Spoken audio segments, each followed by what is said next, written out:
Welcome to Podcrushed. I'm joined by my co-hosts Sophie and Nava. Welcome.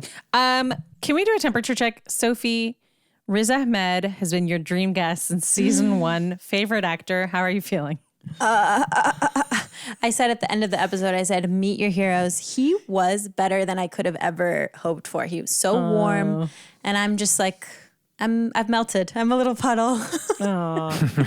It was so nice. He was extremely charming. Mm-hmm. Really charming, really wonderful. He didn't use this phrase, but an idea that I felt like did come up in our conversation is this idea of code switching, sort of like shifting identities, and you're from one world, you're in another world, you're kind of trying to fit into them. And not to so blatantly plug our book, but we do have a book coming out. But go ahead. in a couple weeks, in more than a couple weeks, called Crushmore. And one of the essays that I wrote kind of deals with this topic.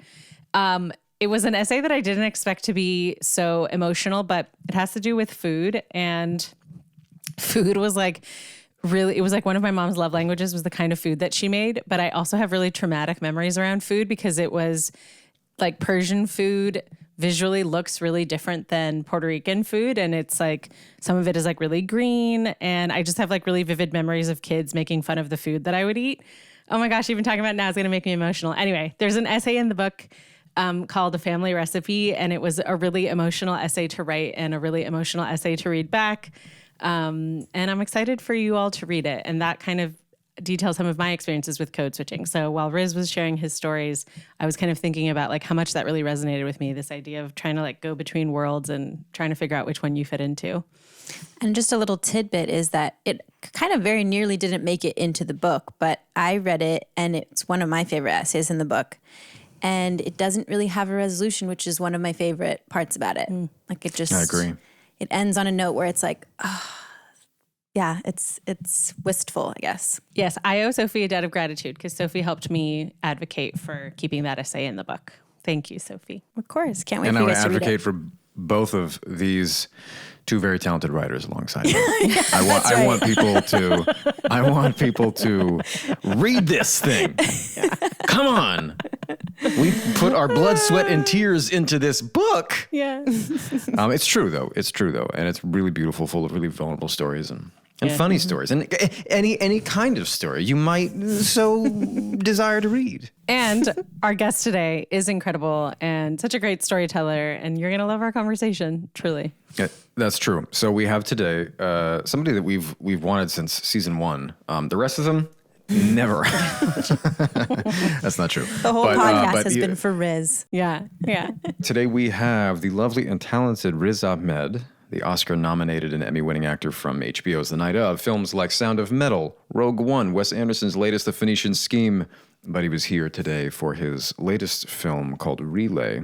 Outside of film and TV, Riz is part of the rap group Sweatshop Boys, which happens to be David's, our lovely producer and husband, Dave. He's all of our husband, David.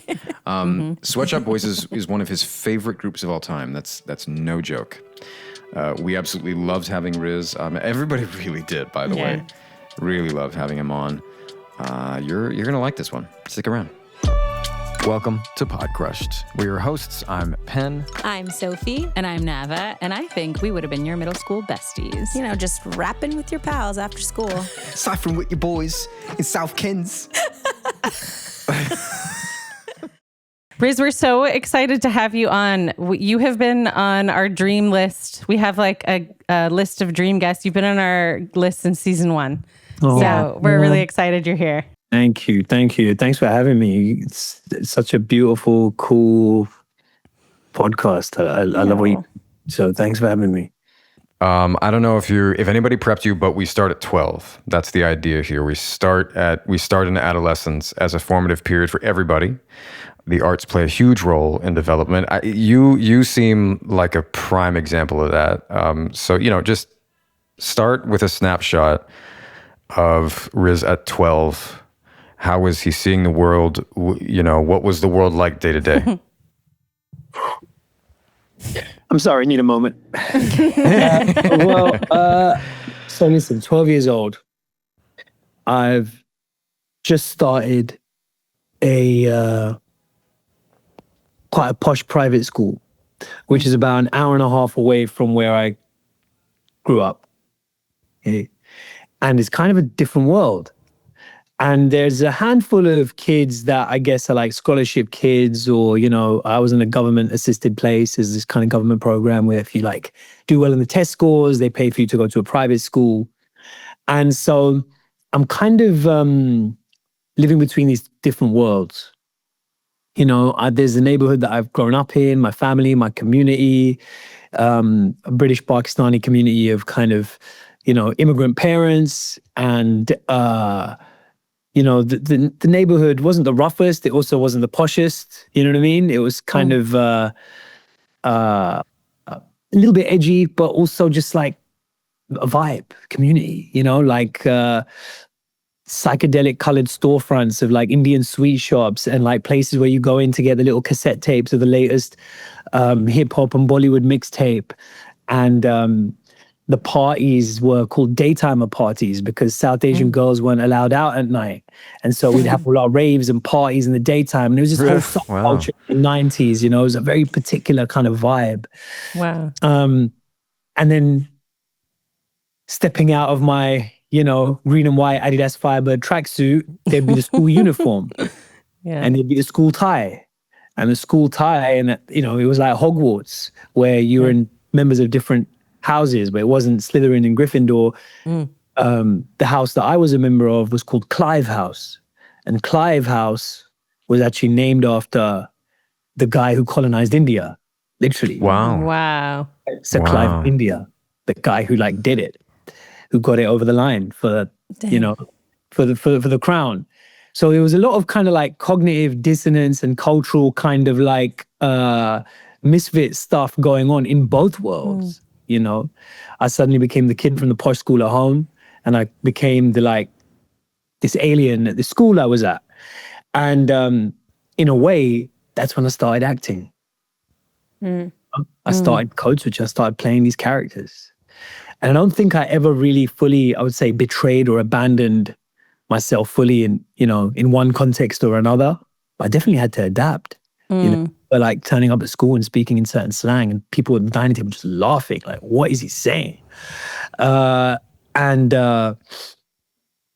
so, you know, I kind of would go to school with a costume change in my bag. You know, I would change the uniform when I'm going back on a school bus to go back to the neighborhood. And I, you know, I was called a different name. You know, everyone in my community, I just had this nickname that stuck. So even as a teenager, as a young teenager, and throughout my teenagers, even now, people in my community refer to me as a completely random nickname of Golu. Golu means roundo, round one. I had a spherical head as a small child. But, you know, we were that close-knit community where it's like your cousins are like your siblings and your family friends are like your cousins. And I was just Golu. You know, I was like loudmouth Golu. And then at the school, I'm Ahmed. You know, I'm Ahmed in Clive House. And so that's setting the stage and the context a little bit of at least the setup of what my world was like. And there was definitely a bit of a bumpy ride. But looking back, as is often the case, it kind of makes you who you are. And it's kind of enriching on balance. Hearing you say that you changed your clothes even before you got back to the neighborhood, like you made sure that those two worlds kind of didn't interact, it sounds like. But I'm curious if there ever was a time where there was like a meeting of those two sides of you. Yeah, it's interesting. I think they started meeting more as you got a little bit older, because what happens is when you start coming, you know, 13, 14, 15, 16, it's like everyone at the posh school wants to be hanging out in places like where I'm from anyway, do you know what I mean? Yeah. So then the world start blending and combining a little bit. And when you know, at 12, you're not socializing that much out in the real world, you know, going out very, very late at night. At least I wasn't. Some people are, but I wasn't. Anyway, our parties were in the daytime, as I said. So, I love that. Love that little fact. Yeah. I made makes so much sense. I made a short film about it, but about 10 years ago, called Daytimers. And now actually there's a DJ crew of like South Asian DJ crew coming out of the UK called Daytimers Crew that speaks to that 90s culture. It was very, it was kind of surreal, you know. You'd be walking through a strip mall, people are doing their grocery shopping. You see a line of like 300 brown kids going around the corner from cities all over the UK to come to a daytimer party. That's so cool. So the daytimer party started kicking off more. You know what I mean? That more and more kids were like changing clothes and putting on the accent that I had in my neighborhood. Do you know what I mean? So suddenly being the kid from that side of the tracks, it started having a kind of social capital to it as well. Yeah. Which is weird in its own way. So these worlds did naturally start blending, but no less confusing. You just kind of become better at, juggling those things. So I think as time went on, it inevitably one started bleeding into the other until it kind of comes to a head. And at some point it comes to a head and you kind of got to pick like where you see yourself, what your future is, like how you're going to try and do this.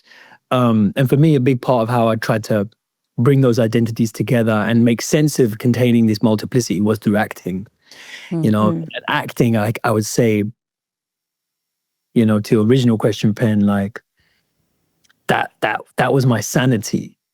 That's how I could make sense of the idea that we have these shifting identities, and that was a place where I could act out and kind of vent all this kind of conflicted feelings that I had. And rather than getting a detention, get a round of applause. And it was, and I was getting a lot of detentions. It was a very bumpy ride for me at school. I was constantly on the verge of being asked to leave. Wow. This might be a bit of like a psychotherapy sounding question. This is already really intense. No. This is perfect for us. Promote a movie. This is what we do. So this is perfect. So as you discovered acting, is that also when maybe you started to be known more as Riz? Is that where, if this is about identities and names, I'm curious, when did you start to become known as Riz rather than, you said, was it Gulu? Gulu was back. Right. Home world, Yeah, and then Ahmed was at school. Was at school. Or am I crafting too much of a narrative here? Were you still Riz in plenty of places? The interesting thing about Riz is it's really interesting you say that, because when when you're a teenager and you're out at the daytime parties, no one's calling you Ahmed. So my friends from the neighborhood, like some of these tougher guys, and some of them, they're calling me Golu. It was just like your name is my cultural name that just stuck.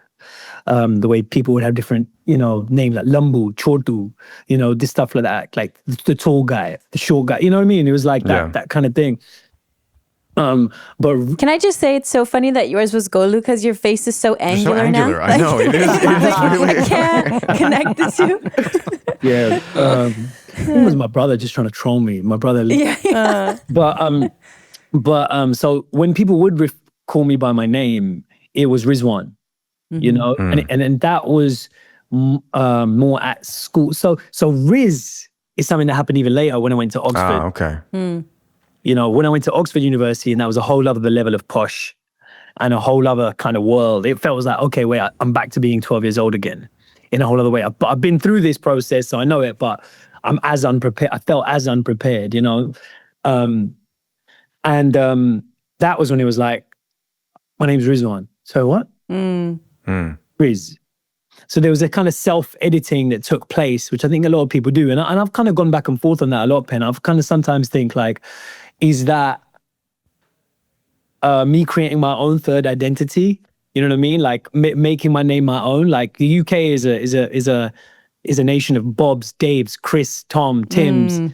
Riz should be able to take his name in the pantheon of British names in a way. Like, am I like, just spicing up the pot a little bit, or am I kind of leaving part of myself at the door? And it's interesting because only very recently have I started thinking of, what if I think of myself as Rizwan? Like, who's Rizwan? What is that? Who is that? I love that. It's very, very new to me, honestly. And becoming a father myself and thinking about names and the power of names and, has made me kind of think about stepping into Rizwan. That's beautiful. That is really beautiful. This is a total aside. Maybe Penn was about to say this, but we're all members of the Baha'i faith, and there's like a holy day in the Baha'i faith called the Rezvan Festival, and it's like the king of festivals. Yeah. And at least one meaning of Rezvan is paradise. So for That is all what of it us, means, is that paradise. Yeah. I think that word Rezvan- is so special. Yeah, And it's Rezvan- 12 days, man. It's 12 days long. Yeah, it's like our greatest It's a long- festival is Rezvan. Yeah. Why, just, why haven't I been invited to this? You're coming next year. We've got That's you. Sure, kinda yeah, weird. next Isn't it one. Weird that you're not going to invite Santa. Yeah. I know, guys. So true. This is a total change of directions, but I'm Persian, and we have a word in Farsi, which is shaytun, which means like sweetly mischievous. And just like doing the prep for this, it's like Riz has such a shaytun face. Like you just look like you're like sweetly mischievous. And I watched one of your interviews on, I think it was Fallon, where you talked about people recognize you, but they don't always know from what. So you kind of mess with them. You're like, yeah, I dated your sister. How's she doing? Which I thought was so funny. And I was curious if you could share an example of you being like mischievous when you were like 12, 13, 14, if any come to mind. Oh my God. Can I say we got the same word in Urdu because so many Urdu words are from Farsi. So shaitan, but shaitan means like devil. In Persian, it's a little sweeter, I think. It's like It's sweetly sweet devil, mischievous. right? Yeah, it's like sweet little devil. Yeah. So I mean, stories of being mischievous. Like, I was just constantly in Saturday morning detention. So I used to just I think looking back, I probably had a bit of ADD. But we didn't have the language for that. And so I was just very, very restless in class. I would just make it my mission to just troll the teachers, to just tie them up in circles and just kind of like, try and get kicked out of class. Oh, wow. Honestly, if I could get kicked out of class, then at least I could just like physically move, just be walking around the corridors. And then the teacher would say, what the hell are you doing out here in the hallways, Ahmed? And I go, Mr. So-and-so threw me out. He goes, we didn't throw you out to walk around. Like, go and stand outside. I go, oh man, back to square one. I have to stand still again. But I remember one thing. I mean, this is going to sound slightly psychotic. I'm going to tell this story. Okay. Try it. Let's hear it. We were doing a school play, and we used one of the classrooms as the as changing rooms. And we were playing like football or something, and someone kicked the ball in the classroom and it made a little dent in the wall. And for some reason, pure Lord of the Flies style, mindless 13, 14-year-old savagery vibes, we just all looked at each other, looked at the wall, and just kicked in the whole wall. Wow. God. It was like a non-verbal, like, Wow. the inner destructive shaituns in us is being, and we just kicked it in. We were just like, just kicking this wall. Like, guys, how are you going to cover that up? Yeah, exactly. Cleaning over it. Like half the wall was gone. In the Wait, to be clear, where were you? You were in a classroom. We were in classroom. the classroom after hours, this is Right. used as a changing room in the school. Yeah. That was one. Another thing that happened, but which I was someone again, we're young, we don't know how to express our feelings. I remember my first week at the school feeling so out of place. And I think like mum jokes were not as much of a thing like in my culture and in my neighborhood. Like if you say something about someone's mum, that was very intense thing to do. But not so much in this kind of posh, carefree, take everything lightly kind of environment. And someone said something about mum. Actually, I think they said something about my mum or my aunt. I threw a chair at them. They went through the window. Oof. Oh my gosh. Oof. Riz. Oof. Wow. This is your first Just week one of leg, school? Just one chair leg. Yeah. I look back on that now and it sounds worse than it felt like at the time. Sure. Don't Yeah. look at me like that, Penn. Don't worry. No. This was a safe space. No, this is the 90s, man. It's like It was the I 90s, it was a can crazy fully time. appreciate it. It was like, yeah, all right, so that happened. Wow. Don't you feel like things were just a bit less regulated? Like parenting was yeah. less like policing back then. For sure. And things just crazy things happened. Very much. So Very that's much. a couple of examples. I wish I'd thought of more playful ones, but No, now those are it's- great. No, those are great. Okay, good. And I feel like that says that is actually kind of sweet. I'm going to twist it a little bit, but you're protecting your mom. You're protecting your mom or your aunt, the women in your life. Very sweet, Riz. Thank you, Sophie. Someone who understands. Another question that we always ask people is to tell us about their first crush or first love.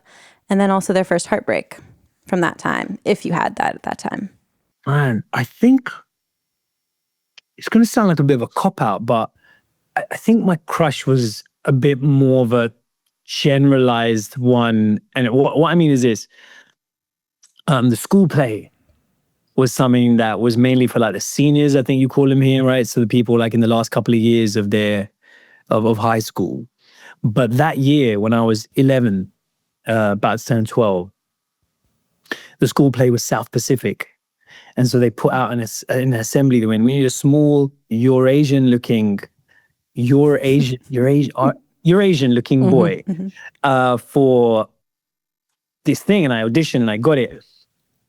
And man, I just remember the feeling of being as an 11-year-old that are just doting on you and just like, oh, he's so cute, and like helping you act and all this kind of stuff. I remember like this intense feeling of feeling special and feeling cute and feeling doted on. And I can't remember any of the names of those girls, but somehow as we're talking about that age and we're talking about acting, I remember feeling like, I want to belong here. Do you know what I mean? Like, this is a place of like, I'm kind of getting attention from these teenage girls, and they're like taking me under their wing, and they're kind of like, you know. So I remember that was like, I'm going to be honest, part of like, I think I was like, yeah, that's acting stuff is fun. You know what? This is bringing me back. I have been plumbing my own memories of this time because I started acting. I moved to LA, to Hollywood when I was 12. And that was when I got my first job. But you just brought back a memory of when I was a few years before that started doing community theater. And I remember the attention from the teenage girls, which was not attention that I ever got in any other context. And you're so right about that. It was a really like, just exciting and glittery and stimulating thing. Like, yeah, I want to hang out where a bunch of teenage girls think I'm cute, even if it's not the right kind of cute, you know? Yeah, exactly. So I think that was a kind of big thing for me. Other than that, I think like, I don't know, I guess I kind of like, I think that's the main thing that I can take away from that kind of age. Yeah. In that department. Anything of heartbreak is a bit different. You know, heartbreak is like, and it can be more mature too. I think it can be so formative.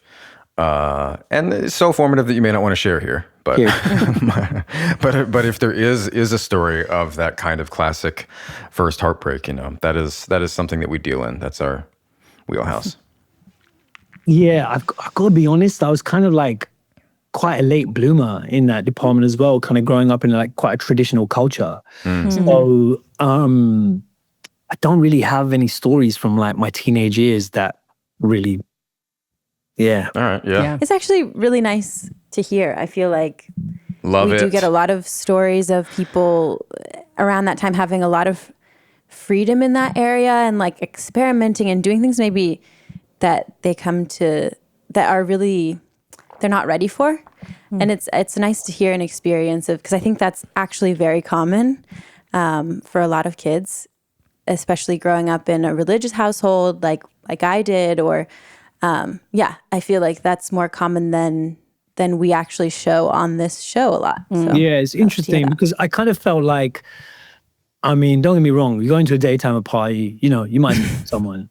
Or something like that. Like, but for some reason, I think that there was just a gravity attached to like romantic relationships in our minds about like, you know, these are things you have to take very seriously, and the things you have to kind of approach in a certain way, which maybe like kept me from exploring them. And then certainly, I think the cultural context that I spent a lot of my social time in, they were you know, they were a bit perilous. You know, you get caught, like, you know. Get in real trouble, and you know, like families get involved. Someone's got a big brother, and you know, it was like that thing a little bit. So it wasn't really until kind of I left home and went to university that I really started, you know, dating properly. If I'm really honest. Meet JLab.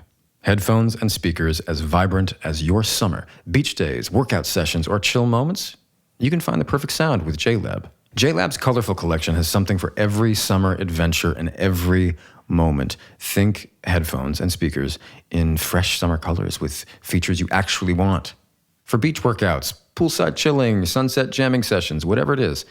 I recently got a pair. I actually got 3 pairs of the J-Buds Mini. They come in a bunch of different colors. They have like some wild colors, like mint green or sage or ocean aqua, bright pink, sleek black. They also have like flesh toned colors, all kinds of colors. And they do have what I think is called J-Lab's smallest fit ever. They fit on your keychain, which I have on my keychain actually, and they're smaller than a coin. They're perfect for any size ear, but particularly small ears. My ear canal actually is very, very wide and then gets very, very narrow very quickly. It's an uncommon shape. These are great. They're great for my ears. They're probably great for your ears, and they're perfect for summer pockets, you know? Linen shorts, maybe. They slip right in. You can't even see them. And don't miss out on J-Lab's newest line, their summer speaker series. From pocket size to party size, the J-Lab Party Speaker Series brings powerful sound to any summer gathering in vibrant colors like lime green, cyan. Ooh, I don't get to say cyan out loud a lot. That's very exciting. Cyan and hot pink, as well as, of course, classic black. Start with the ultra-portable pop party speaker for beach picnics. Step up to Go Party for backyard barbecues. You could level up with J-Bud's Party for all-day beach sessions, and go epic with the Epic Party Speaker in classic black, delivering 100 watts of massive 360-degree sound for unforgettable summer nights. Look for the blue box at retailers everywhere or shop jlab.com and use code PODCRUSHED for 15% off your order today. All right, so let's just real talk, as they say, for a second. That's a little bit of an aged thing to say now. That dates me, doesn't it? But no, real talk. How important is your health to you? You know, on like a 1 to 10. And I don't mean in the sense of vanity. I mean in the sense of like you want your day to go well, right? You want to be less stressed. You don't want to get sick. When you have responsibilities, I know myself. I'm a householder. I have 2 children and 2 more on the way. A spouse, a pet. You know, a job that sometimes has its demands. So I really want to feel like when I'm not getting the sleep and I'm not getting nutrition, when my eating's down, I want to know that I'm being held down some other way, physically. You know, my family holds me down emotionally, spiritually, but I need something to hold me down physically, right? And so, honestly, I turned to Cymbiotika. These vitamins in these beautiful little packets. They taste delicious, and I'm telling you, even before I started doing ads for these guys, it was a product that I really, really liked and enjoyed and could see the differences with. The 3 that I use the what is it called? The liposomal vitamin C, and it tastes delicious, like really, really good. Comes out in a packet. You put it right in your mouth. Some people don't do that. I do it. I think it tastes great. I use the liposomal glutathione as well in the morning. Really good for gut health, and although I don't need it, you know, anti-aging. And then I also use the magnesium L-threonate, which is really good for I think mood and stress. I sometimes use it in the morning, sometimes use it at night. All 3 of these things taste incredible. Honestly, you don't even need to mix it with water. And yeah, I just couldn't recommend them highly enough. If you want to try them out, go to Cymbiotika.com/podcrushed for 20% off plus free shipping. That's Cymbiotika.com/podcrushed for 20% off plus free shipping. You have an incredible career. We won't be able to talk about all of your projects, but we do want to talk about a few. But in your own words, could you tell us a little bit the story of your crossover into like sort of professional acting music? How did that happen? Yeah, so doing it professionally, it's interesting because like the first paid job I had was something at the Hampstead Theatre, which ended up being across the street from where I went to drama school.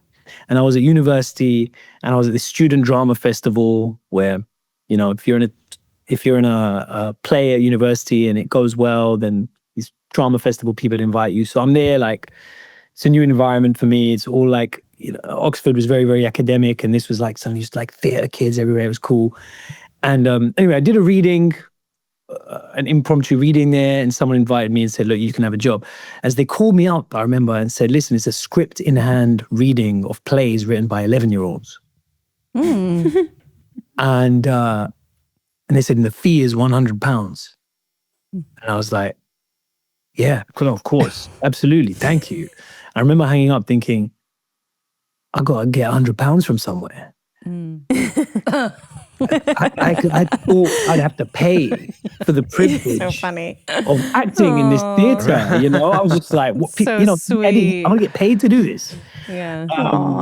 I think I was like 19, and so that summer, I was there. Like one day I woke up and then I was a broccoli. Then I had some tea. I became a unicorn. You know, I was doing that. That was my first professional job, which was a lot of fun. But you know, more seriously, kind of like going into that professional. I remember I was at drama school, and my path to drama school was one like full of self-doubt. I didn't think that if I did have what it took, you know, that I didn't think that the career for me would really be viable. I think I didn't see a lot of people out there that looked like me on screen. I was not sure that I'd be able to have a viable career, if I'm really honest. And so as I was leaving, you know, coming into my last kind of semester at drama school, I was thinking, all right, now I've got to like actually think about applying for jobs, and there's no point even trying to pursue this.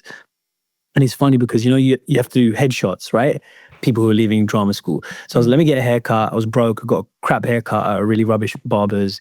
And he gave me like a straight up like bowl cut right across the forehead like this. My ears popping out like grade 2, like up the side. Like, why? like a bad version of Prince Nassim Hamed, if you remember that guy. And I was like, wow, my career's over before it started. This is going to be my headshot. And funnily enough, I got a call from the reception desk at drama school going, yeah, we've had a call from a casting director that's casting a film that's starting very soon. And they say in your headshot, you look exactly like one of the people they're making a film about. Oh my gosh. I go on to meet these people. I look nothing like them. It was purely the haircut, the bad accident. Wow. They did it. And so I met this casting director, and the film was The Road to Guantanamo by Michael Winterbottom. It's a topic that was very close to my heart. It was about the extent where when I was picking out my showcase speech, I was going to maybe read out a Guantanamo Bay letter, because I was like, man, it's crazy. Like, you know, people are just being held indefinitely without trial. Some of them just innocent. And this casting director told me, yeah, we're making this film about 3 British Pakistani guys, British Pakistani just like you, that got locked up in Guantanamo Bay. And she met me in person. You actually don't look like him that much in person. The photograph, you look just like one of these guys. I was like, I could get my hair back like that. We can do it. We can make it happen. I know exactly where to go. Back to my point. I've got a guy. And so that was, and so I took that meeting when I was still at drama school, and I left drama school early to take that job. And it was really something I felt from God. You know, I always asked myself, like, particularly the way the world was at that time, it was post 9/11, it was a crazy time to look like us, you know? Yeah. And I remember just thinking, like, God, how can I try and do something meaningful and have a career where I could take care of a family and be an actor? Like, none of these 3 things could ever line up. And this job fell into my lap, really, of telling a story that was important to me, I thought mattered, being paid to act, more than £100 this time, more, but a bit more than that. And getting to act. And that was just this extremely fortunate start that I had in the business. Yeah. You mentioned supporting family. What was your family's kind of perspective on you pursuing this path as you had? You know, you came. It sounds like, you know, you loved rap, and I don't know how early you started rapping, but they clearly knew they had like something of an artsy kid on their hands, right? Something of a performer, and then you start going to drama school. I'm curious, you know, what was the path of support, or maybe less than support, along the way? Yeah. It's just scarier for parents like us to have their kids come and go, Mom, I've got something to tell you. Yeah. I feel like, my family's perspective on it was, I think, to try and be supportive. I think I had internalized enough of their own wariness around that path to want to go to university myself first, before going drama school, to have a backup, to have a safety net. But they were quietly supportive and quietly terrified, is how I would put it. I remember the course that I took at drama school was a 1-year course just in Shakespeare. And it was called classical acting. And I remember my mum on phones to aunties and go, what's your son doing now since he left Oxford? He goes, he's studying classics. studying classics, which is Latin and Greek or whatever. So I think they weren't ashamed. They weren't trying to discourage me. They were supportive, but I think they had a very sane, reasonable response, which is like, this stuff's like a lottery, man. Like, what's the chances of this working out? And I honestly felt the same way at every turn. At every turn, I was like, well, okay, it was a good run. Went to drama school. Now I'll get a job. Oh, okay, I've got one job. All right, that was a good run. Now I'll get... I was constantly looking for the moment where the other shoe would drop. And where do you think the turning point was? I think I might have a sense, but I'm curious what you think it is. Because you'd be right. If I'm really honest, the turning point for me, I think, was when I did The Night Of. Okay, yeah. Yeah. And that was like 10 years into my career. Wow. Yeah. I even remember when we did the pilot of The Night Of in 2012. We did this pilot. James Gandolfini's just come off of The Sopranos. He's, they're going to want to make the show. HBO are going to want it. I was going to say, I'm surprised there was a pilot. I would have thought that it was greenlit to series. Well, you'd be more surprised that they didn't pick it up. And then so we're thinking, well, can we try and take it out to other networks or whatever? And in that interim, James Gandolfini tragically passed away. Wow, okay, I did not know that. So then it was like, well, this is definitely never going to happen. And in between 2012 and 2014, I just wasn't getting any work. I was broke. I'd kind of done a bunch of independent movies in the UK that had been well received, but it hadn't really led to sustainable income. You know how it is. Sometimes like people see your face around, you're like, you must be loaded. And it's like, that's not what it is, particularly starting out. So that was a time where I was like, this is it. I had 7 years in this. I did some cool indie things. Like, I don't see where this is going. And that's when Nightcrawler came along. And I'd sent in a tape for it, and they said I had to do a chemistry read, but they couldn't fly me to LA. And I remember I had £1,600 in my account, and it was a $1,200 ticket to go to LA at short notice. I was like, wow. All right, let's do this.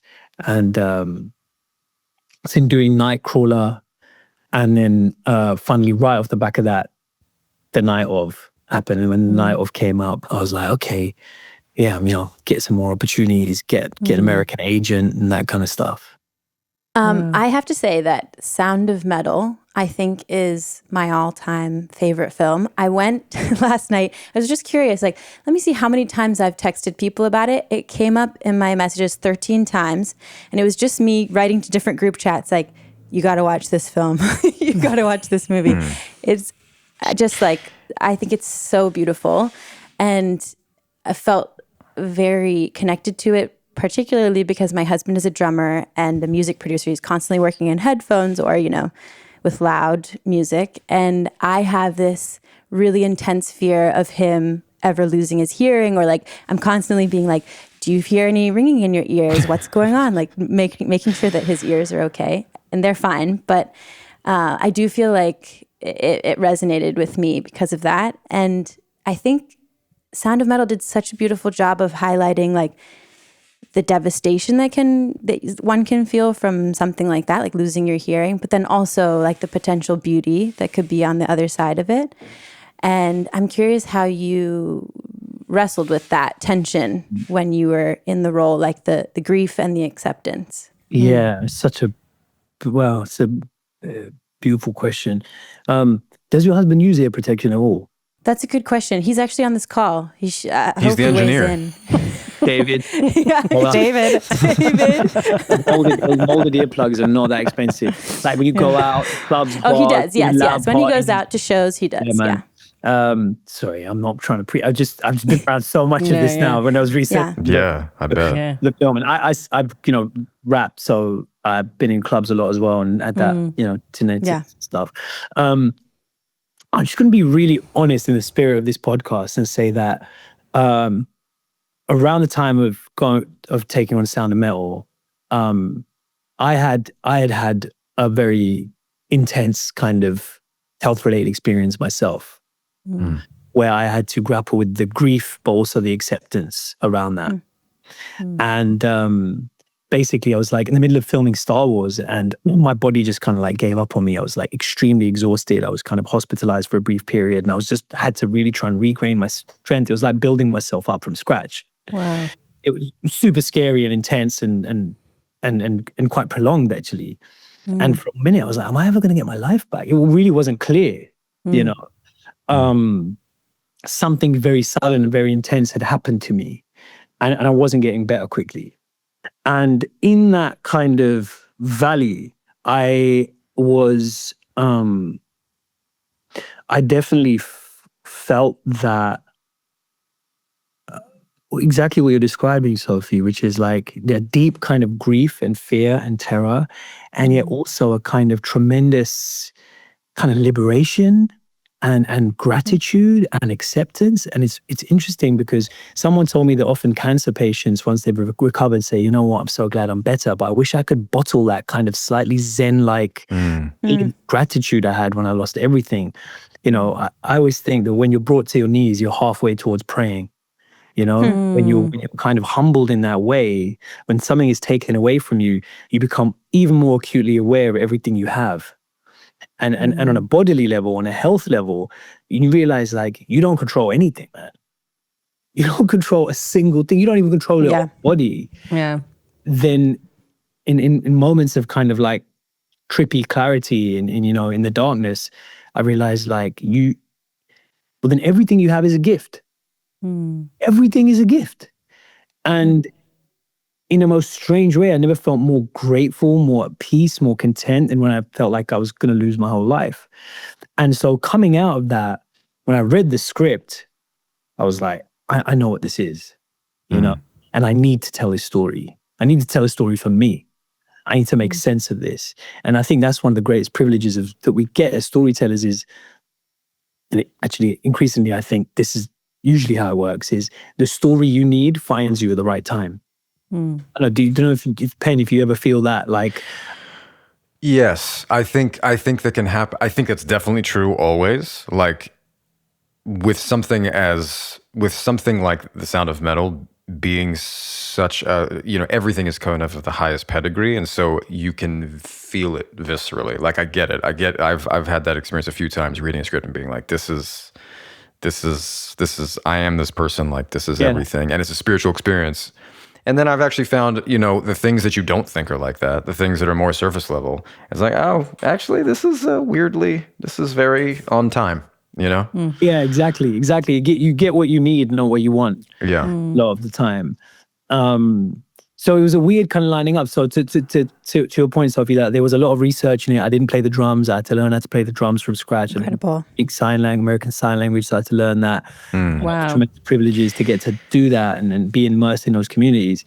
But on a kind of just raw emotional level, You knew it.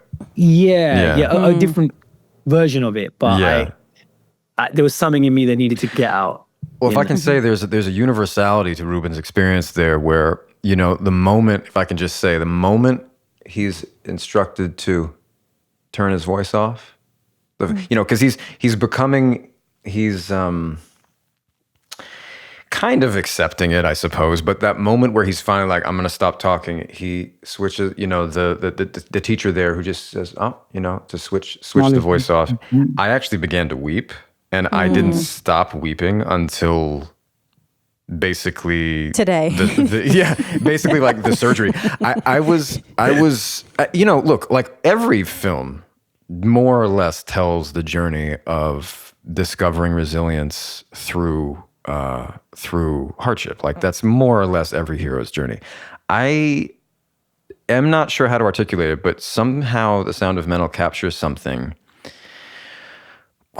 where it's like the immediate beauty, because he's so angry, maybe.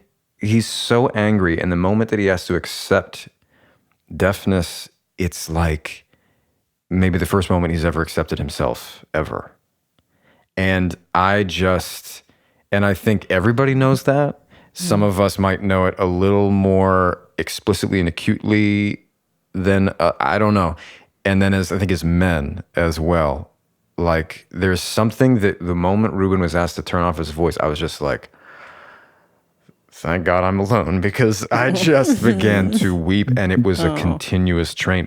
Him with the children, him just accepting this. I was like, oh my goodness. And actually, I do have a question somewhere in there. I don't want to turn anybody into a magical minority. These deaf children, however, are grappling with, the way Paul Raci's character mentions, like, we're struggling to accept this every day. I'm curious if, like, those kids were right at that age. They were 11 and 12, weren't they? I'm just curious if you were ever bowled over by, like, wow, there's something really beautiful happening here. There's some. Oh, in so many ways. I'm bowled over by the beauty of the deaf community in New York that I spent a lot of time in. My sign language instructor, Jeremy Stone, JLS,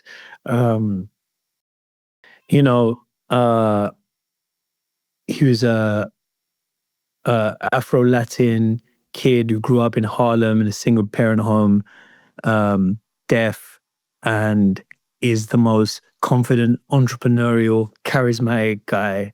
It's had so much stacked against him. And what's interesting about Jeremy, as he brought me into this community, is he was like kind of letting me in on his, like, how deaf people see hearing people. This is all through sign language. And I was like, what? He goes, we think you guys are emotionally repressed. Yes, that's what it felt like. I was like, what do you mean? Why? He goes, like, well, you hide behind words. Oh. And he said, well, we can't do that. And so we communicate with our entire bodies. Our communication is completely embodied. And it's just, you're like, it's the dinner table. The dinner table, man. Yeah. That was just so beautiful to see. A deaf dinner is loud. Yeah, that was so amazing. It's embodied, you know what I mean? And so, sorry, Sophie, you were saying? No, just the way that the filmmaker did that. Like, you're hearing from Ruben's perspective and it's silent. You're just seeing movement, and then it switches and you can hear what, like, a hearing person would hear if they were sitting at that table. It's like lots of banging and lots of food, and it was done so well.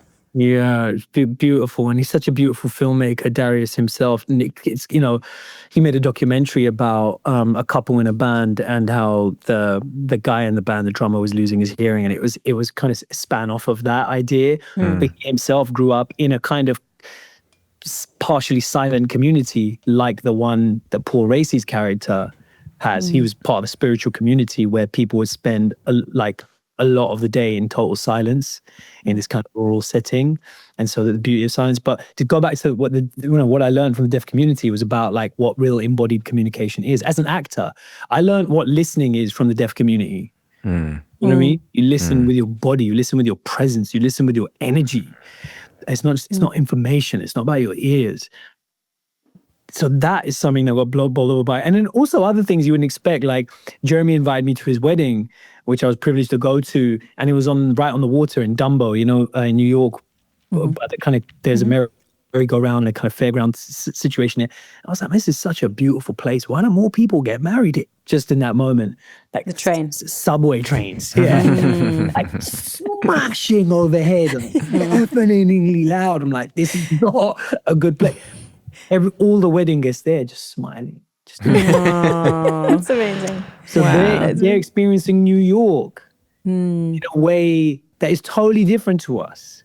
The movement and the ballet, but without the noise pollution, without the way that we might experience it at dawn and dusk. So there was just so much like that had me in awe. And to your point, Penn, it's not about saying, oh, it's a magical minority. I think it just goes back to the lesson that I learned when I had that episode personally, and the lesson that I learned in Sound of Metal as well, which is the gift and the curse are always the same. Yeah. It's that obstacle, that immovable obstacle that's also the key somehow to some kind of beauty and transcendence and flow. It's a weird thing. So this I actually want to segue through that, because that is, I think, I don't know what that could be called, but a spiritual perspective, to see a gift in suffering, because otherwise, I think from a purely materialist perspective, it's like, well, that suffering serves no purpose. It's like, it's just, we should avoid it. So much of American culture is about avoiding it. So much of capitalist consumerist culture is about avoiding it. And of course, we don't want to invite it, but I'm curious. So there's a connection, if there's possibly only one, maybe more, between Ruben and your character in Relay, which is they're both in the 12-step program in some manner. I think they would both think about it differently. But it is a spiritual framework. You know, it is. It is actually a deeply spiritual framework. Yeah. And so I don't know, like you could use this to say anything you want about Relay, to be honest, but I'm curious, like, what was your approach to, you know, it's like I think it is a surprisingly rare espionage thriller where you have a protagonist, you have the fixer, the guy who is questioning his work in a way that isn't just sort of superficial and cool for the story. You know, he's sort of like, he's a recovering addict, can recognize patterns in what he does as being like, I might still have a real problem here, you know? I thought that was like really fascinating. Yeah. Maybe, is there anything about that? Yeah, that absolutely. There's so much you could say about that, man. It's a really interesting connection you've drawn. So my character in Relay is a kind of like a high level fixer, right? He negotiates between whistleblowers and companies who don't want the whistleblower to blow the whistle, right? So this is like high level negotiation, espionage, kind of protecting the whistleblower, appeasing the corporate people. He's like a go-between that makes the bad situation go away. We'll make the harassment go away for the whistleblower. We'll make the leak of dangerous information go away for the benefit of the corporation in question, right? And he's questioning himself, like, I'm taking care of people in this situation, but am I taking care of my principles? He's constantly thinking about that. And actually, am I doing something to do good, or am I doing something extremely dangerous and extremely secretive and extremely isolated? Yes. Because I don't want to trust people, and because I get off on the adrenaline of living a crazy life that's extremely isolated. Right. And I literally can't think of like you wouldn't call this a typical spy movie, but I mean, it belongs in that genre, right? I can't think of a spy movie that's done that. Well, what's interesting to me about it is, this is like, when I read the script here, it just felt like it's a proper page turner, you know. My wife is my most trusted consigliere in everything in my life, you know. I wish I could say the same the other way, but she usually, you know. My wife does so many things about talking to me. You're right. Yeah. Can I help you in any way with your? I'm good. I'd like your opinion on something. Yeah. So I showed her the script. Yeah. And you know, we'd recently had a baby, and it was like, I'm going to take some work on, and she read it. She goes like, yeah, you got to do this. I would watch this. If I saw the trailer for this, I would say we're going to the movies to watch this. So it's just a page turner. It's a classic cat and mouse thriller, like those classic thrillers like Michael Clayton, or like you know, Zodiac, or like The Conversation. You know, it's an homage to those classic thrillers, but there is a twist to it. And the twist, I would say, takes two forms, right? To your point, Penn. The first twist is that he uses this very unique kind of device to communicate with people, which is a device for deaf people and hearing impaired people to be able to make phone calls. Yeah, I was going to say there are actually very many connections between Sound of Metal and It's crazy, right? Relay. And I actually wondered if you possibly, for a moment, and then I actually forgot about it, but when I first saw that story device, I was like, I wonder if, I didn't know what role you had in like developing this, and I was like, no, the relay implanted machine was there. part of the script. It was baked into it. Okay. But once that was there, I was kind of advocating a lot to like make sure we need to have deaf characters in this film now. The character in the beginning is the character in the beginning somebody who's hard of hearing, or it's more actually later on. Okay. So there's a fixer for illegal documents that he uses, who's a deaf guy in Jackson Heights in Queens. But so yeah, I mean, I think it's really important you have characters who are deaf in movies that aren't just about being deaf. You have brown characters in stories that aren't just about being brown. And to that same end, you know, my character is someone who's very quiet, is very nonverbal. I thought it spoke volumes about him that the person he's most communicative with is someone who's nonverbal, that he communicates most comfortably with his oldest friend in sign language. So it was just interesting. We didn't plan it like that, but that's kind of that similarity involved with Sound of Metal. But as I was saying, it's like a classic thriller, but with those two twists. And one is that he uses this hard of hearing device to conversate with people, which kind of means that every conversation in the whole movie has this weird, surreal tension to it. And I'd say the second twist is what you were talking about, Penn, which is like the AA element. You know, this isn't just like a classic hard-boiled noir, New York noir thriller where you don't know anything and it's this impenetrable, you know, invulnerable alpha male at its heart. Hard-boiled trench coat, gumshoe kind of thing. He's got baggage. He's got issues. He's in recovery. And the hardest thing for this character, and I would say a similarity with Sound of Metal, is surrendering control, believing in something bigger than and other than yourself, and trusting that other thing. I think it's trust, right? Faith. You could call it faith, you could call it trust. You could trust issues, faith issues. It's the human version or the spiritual version of the same thing, right? And so these are both characters who don't trust the world. So how can they trust something they can't see? How can they have faith in some being that's got a plan for them? And I think both the character amy-leigh and the character in Sound of Metal, in a way, are dealing with that, dealing with how do I give up control? How do I trust? How do I let people in? How do I have faith in some kind of way? And it's interesting, you know, because for some reason, that's the storyline I keep getting. And I keep getting drawn to. And I think it's something that very much speaks to me. You know, I feel like I've had to be very driven in my path. And sometimes that comes from a kind of like you know, like an OCD, an obsessive kind of like control, perfectionism, you know, nail it kind of mentality.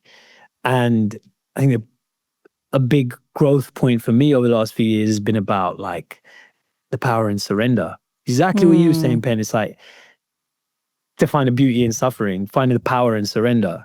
And in our culture, that's not something we talk about, right? You got to keep driven. You got to stay on the ball. Yeah. The words give up have such a negative connotation. Surrender has such a negative connotation, but there's such a power in those things. And I think that's what Ash is learning. That's what Ruben in Sound of Metal is learning. And that's definitely what I'm still learning. Riz, what was it like working with David Mackenzie? He's really known for these kind of like tension thrillers. And I'm wondering how he achieved that atmosphere, what the atmosphere on set was like. Yeah, he works in the most intensely chaotic and freewheeling way. So, you know, our first day of shooting, I thought, you know, usually day one of filming, you know this, it's like, all right, we're just going to do a scene where you're like on the bus. Keep it really simple day one. You're not talking to anyone. Day one, we're shooting in Times Square. Oh my God. Yeah. Chase sequence. You can't control the people in Times Square. And David actually said specifically, I don't want to control it. So we filmed all around the streets of New York. Often at night, you know, Grand Central Station. We filmed in the theater district. We filmed in the back of yellow taxis. Times Square, as I was saying. And we never controlled the streets. So it was kind of interesting because one day Sam Worthington was doing a scene where he was arguing with someone.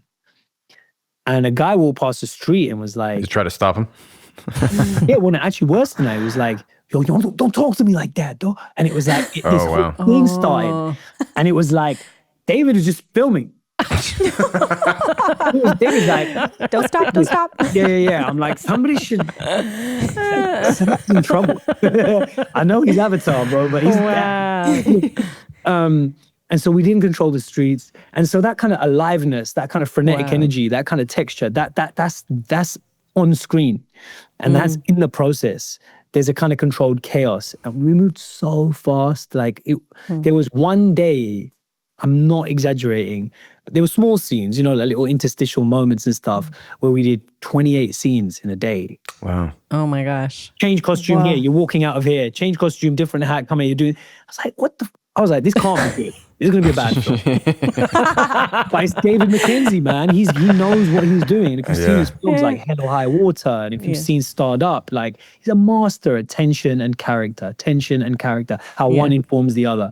And he's had this plan. And I think he's really produced something that feels fresh and feels different, but still speaks to those classic thrillers that we all love. I think that's exactly right.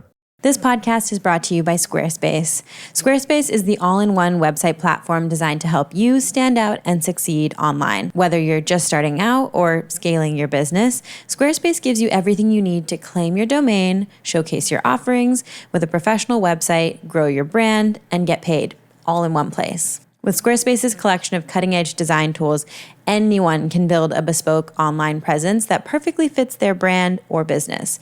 The key word here is anyone. That is a big deal because it can actually be very difficult to build a website that looks good but also is intuitively designed and makes sense for people. With Squarespace, it's super easy.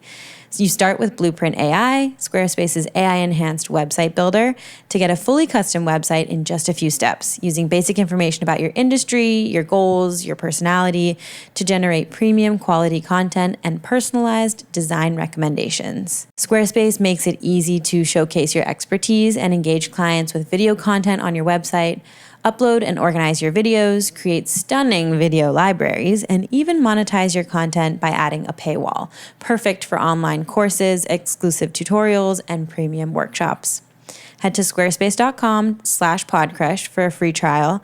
And when you're ready to launch, use offer code PODCRUSHED to save 10% off your first purchase of a website or domain. We don't have too much more time, but I do want to ask you, you have this excellent organization called the Blueprint for Muslim Inclusion. And I was wondering if you could just share a little bit about it with us. Well, I'm a part of it. It's not, it's a massive group effort. Basically, my production company, Left-Handed, partnered with. By the way, I'm left-handed, and I noticed when you were writing as Ruben, I was like, he's left-handed. When are people really going to talk about the most oppressed? You can say that. I'll let you say it. I'll let you say it. I mean, scissors. No one makes scissors. No, so many things. Crazy. So my company is called Left-Handed, and then there's this amazing NGO called Pillars, the Pillars Fund. And I went to one of your benefits recently. Well, I don't know if I should call it a benefit, an Eid banquet, like just a few months ago. Yeah. The Eid thing that they did. Rami and Mona invited me. Yeah, beautiful. It was beautiful, man. It was beautiful there. Yeah, I'm sad I couldn't be there. I heard it was amazing. And so Pillars and Left-Handed, we teamed up and we created this thing. And it's kind of like a scholarship grant, I guess, for up and coming Muslim filmmakers from the US and the UK. So they get $25,000. They get a year and some change of mentorship from established industry figures, and they get a showcase at the end where they're exposed to the industry. But I think one of the most valuable things they get out of it is they get each other. They get community. They form a cohort, a little family, and they do a long weekend in London and New York and in LA. Wow. I think at the end of it, I'm always jealous. I'm like, man, I wish I had this. I'm not even talking about the mentorship or the dough. I'm talking about like that family. Because I really believe that if you're the lone voice in a room, you're much more likely to kind of bite your tongue. But if your point of view is validated by those around you, it just kind of encourages you to like go a bit further. That's so true. It's kind of third year now. We've had some incredible graduates of that program. I'm just really, really proud of the fact that it exists. I'm privileged to be a part of it. And, the industry's in a crazy place. And I think that it's always a danger at times like this when things seem uncertain to not take risks. And so I think it's now more important than ever to just find those voices that aren't being heard and give them a shot. Because 9 times out of 10, they're going to make this something the thing that's fresh, the thing that stands out, and the thing that pops. Yeah, amazing. Well, I think we only have time for our final classic question. Going right back to where we started, 12 years old. If you could go back to 12-year-old Riz, what would you say or do, if anything? Stop drinking cola. That's a first. Your main thing is just stop it, bro. You can't do sugar. You can't do caffeine. You're already on the edge. You don't need this. Your body doesn't need this. Let me tell you about this thing called meditation. Nice. You know what I mean? I think it was. I think honestly, what I needed then more than anything was actually, just to end on a positive note, was something that I ended up getting a couple of years later, which is a teacher to really believe in me and take me under their wing. And I got that. with this. It was like something at a Dead Poets Society. It was a teacher, a white Jewish guy from the north of England, We had nothing in common. He spoke fluent Punjabi. Wow. At random. And took me and a couple other boys under his wing and like taught me Shakespeare and helped me find myself in these things and in literature and stuff and kind of allowed me to feel like, you know, the place where you think you don't belong, it's the place you're needed most. That's the place that you do belong. And you know, it was meeting that right person at the right time. Just wow. That's beautiful. Riz, I hope Left Hand is turning this into a feature. It's right there. let's do it, man. Let's do it. Penn, how's your Punjabi, bro? I need to brush up on it. He's got a year bit. to learn. Yeah. Guys, thank you for having so me. much. Man. I Yeah, man, love such this a pleasure. podcast. I love the energy you guys bring to it, and yeah, I love listening to it. So it's a privilege to be here. Thanks a lot. Thank you man. so Appreciate much. that. Pleasure to have you. You can see Relay in theaters everywhere, and you can follow Riz Ahmed online at Riz Ahmed. Podcrushed is hosted by Penn Badgley, Nava Kaplan, and Sophie Ansari. Our senior producer is David Ansari, and our editing is done by Clips Agency. Special thanks to the folks at Lemonada. And as always, you can listen to Podcrushed ad-free on Amazon Music with your Prime membership. Okay, that's all. Bye.